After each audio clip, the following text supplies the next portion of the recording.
Hello friends, കാറ്റത്തെ കിളിക്കൂടിലേക്ക് എല്ലാവർക്കും സ്വാഗതം. അങ്ങനെ വീട്ടിലെ പ്രശ്നങ്ങളെല്ലാം കഴിഞ്ഞ് മാറി എല്ലാവരും അവരവരുടേതായിട്ടുള്ള പോവുകയാണ് കേട്ടോ. ആ സമയത്ത് പാവം നമ്മളെ സുനന്ദയ്ക്ക് നല്ല വഴക്ക് കിട്ടുന്നുണ്ട് അമ്മയുടെ നിന്നും അമ്മാവിൻ്റെ കയ്യിൽ നിന്നും. സുനന്ദയും വിട്ടു കൊടുക്കുന്നില്ല കേട്ടോ.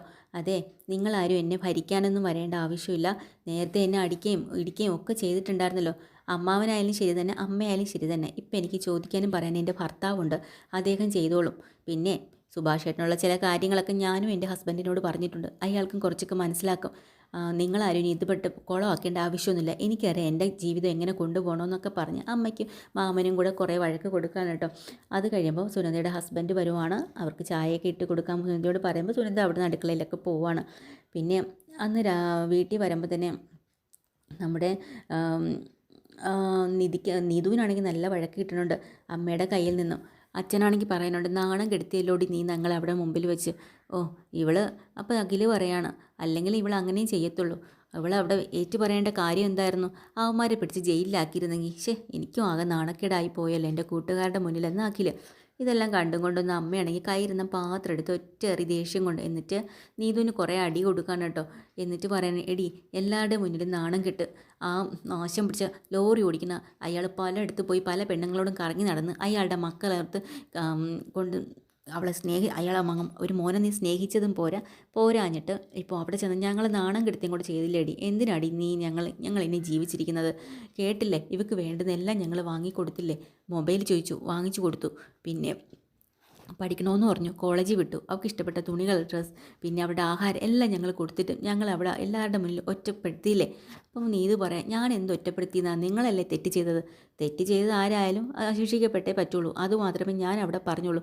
മതിയടി, നിർത്തിക്കോ. നീ ഇനി കോളേജിലും പോകണ്ട, ഒരിടത്തും പോകണ്ടെന്ന് പറഞ്ഞുകൊണ്ട് നീതുവിനെ പിടിച്ച് തള്ളി മുറിക്കാത്തോട്ട് ഇടുക കേട്ടോ. ഇനി ഇവിടെ നിന്ന് ഇറങ്ങിയാലല്ലേ അവനെ കാണൂ, ഞാൻ കാണിച്ചു തരാം എന്നും പറഞ്ഞ് പിടിച്ചകത്തേക്ക് ഇടാൻ കേട്ടോ.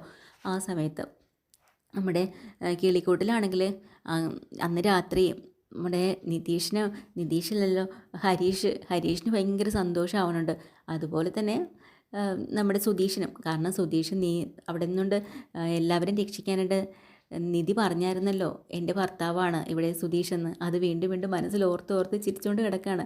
ഹരീഷും അങ്ങനെ തന്നെ എല്ലാവരുടെ മുന്നിൽ വെച്ച് നീതു എന്തെല്ലാം കാര്യങ്ങളാണ് വിളിച്ച് പറഞ്ഞത്. എനിക്ക് ഹരീഷിന് ഇഷ്ടമാണെന്നും ഞാൻ കോടതിയിൽ വന്ന് സത്യം പറയുന്നു, അതൊക്കെ ഓർത്ത് ഹരീഷും ചിരിക്കുകയാണ്.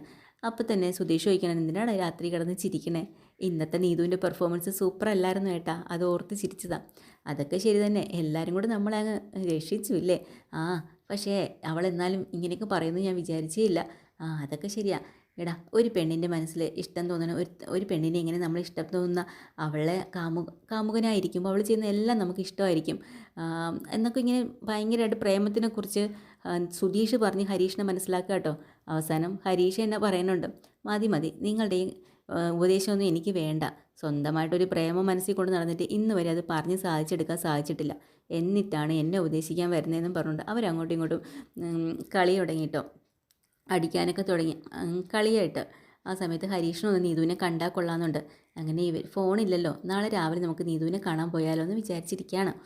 അന്ന് അന്നേരം തന്നെ കുറച്ച് സമയം കഴിയുമ്പോൾ നീതുവിൻ്റെ ഫോൺ വരും കേട്ടോ. പരിചയത്തെ കോളാണ്, എന്നാലും ഫോൺ ഇട്ടിട്ട് ചെയ്യുമ്പോൾ ഹരീഷിന് നീതുവിൻ്റെ ശബ്ദമാണ്. കാര്യം നീതു നോക്കുമ്പോൾ അച്ഛൻ അവിടെ ഇല്ല. അച്ഛൻ്റെ ഫോൺ എടുത്തിട്ട് വിളിക്കുകയാണ് ഹരീഷിനെ. ഹരീഷ്, ഇത് ഞാനാണ്, അച്ഛൻ്റെ ഫോണിൽ നിന്നാണ് വിളിച്ചേക്കുന്നത്.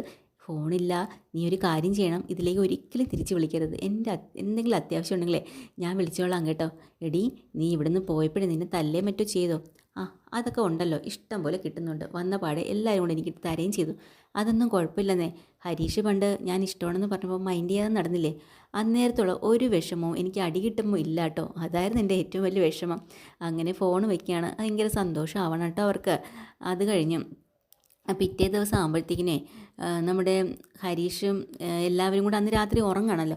ഉറങ്ങാൻ കിടക്കുന്ന സമയത്ത് വീണ്ടും മനസ്സിലേക്ക് ഇങ്ങനെ കയറി വരുവാണ് നമ്മുടെ സുധീഷിനെ. കാര്യം എന്താണെന്ന് വെച്ചാൽ സുധീഷിനല്ല, സുമേഷിനെ. നിധിയെക്കുറിച്ച് അവൻ ആവശ്യമില്ലാത്ത കാര്യങ്ങളെല്ലാം വിളിച്ച് പറഞ്ഞത് മനസ്സിലിങ്ങനെ വന്നുകൊണ്ടേയിരിക്കുകയായിരുന്നു കേട്ടോ. അപ്പോൾ തീരുമാനങ്ങളുണ്ട്. ഇനിയിപ്പോൾ നമ്മൾ അഞ്ജലി എന്നൊക്കെ പറഞ്ഞാൽ 5 ആണുങ്ങളുടെ കൂടെ താമസിച്ച് ഇങ്ങനെ കളിയാക്കുമ്പോഴേ എല്ലാവരും കൂടെ ഈ വീട്ടിൽ ഒരു പെൺകുട്ടി മാത്രമേ ഉള്ളൂ, താമസിക്കുന്നത് ശരിയാണെന്ന് തോന്നുന്നില്ല, ഇതിനൊരു തീരുമാനം എടുക്കണം എന്നും പറഞ്ഞ് ആ രാത്രി തന്നെ അനിയന്മാരെയൊക്കെ വിളിച്ച് എണീപ്പിക്കുക. എനിക്ക് നിങ്ങളോടൊക്കെ ഒരു കാര്യം പറയാനുണ്ടെന്ന് പറയാട്ടോ. എന്നിട്ട് പറയുന്നുണ്ട്, പറയാൻ വേണ്ടി തയ്യാറെടുക്കുകയാണ് എന്താണെന്ന്. അപ്പോൾ ഇതിനിടയ്ക്ക് രാവിലെ തന്നെ നിധിയോട് പറയുന്നുണ്ട്, ഇനി തൊട്ട് നിധിക്ക് കൂട്ടായിട്ട് ആരെങ്കിലും ഒരാൾ പോകണം, ഒറ്റയ്ക്ക് അവളെ വിടണ്ട എന്നൊക്കെ പറഞ്ഞിട്ടുണ്ടായിരുന്നു സുമേഷ്. എന്നാൽ പിന്നെ സുധീഷ് അത് സമ്മതിക്കില്ല. നിധിക്ക് ഇൻഡിപെൻഡൻ്റ് ആയിട്ട് ജീവിക്കണമെന്നും ഒറ്റയ്ക്ക് പോകണമെന്നും വരണമെന്നും ജോലി ചെയ്യണമെന്നൊക്കെ താല്പര്യമുള്ള ഒരു പെൺകുട്ടി. അവളെ നമ്മളിങ്ങനെ പൊതിഞ്ഞു കൊണ്ട് നടക്കേണ്ട ആവശ്യമില്ല സുമേഷ് ഏട്ടാ. അവൾ ഒറ്റയ്ക്ക് പൊക്കോളും, ഒന്നും പേടിക്കണ്ട. എന്തേലും ഉണ്ടെങ്കിൽ നമുക്ക് അപ്പം നോക്കാം എന്ന് പറഞ്ഞ് നിധിക്ക് ധൈര്യം കൊടുക്കുക. നിധിക്ക് അപ്പോഴൊക്കെ സുധീഷിനോട് ഒരു അഭിമാനം തോന്നുന്നുണ്ട് കേട്ടോ. സുധീഷ് എന്തായാലും തന്നെക്കുറിച്ച് ഇങ്ങനെയൊക്കെ സംസാരിക്കണമല്ലോ എന്ന് പറഞ്ഞ് ഇതൊക്കെ തന്നെയാണ് ഇന്നത്തെ എപ്പിസോഡിൽ കാണുന്നത് കേട്ടോ. ഡീറ്റെയിൽഡ് എപ്പിസോഡ് വീണ്ടും വരാം. ചാനൽ ഇഷ്ടമായി ലൈക്ക് ചെയ്യുക, സബ്സ്ക്രൈബ് ചെയ്യുക. താങ്ക്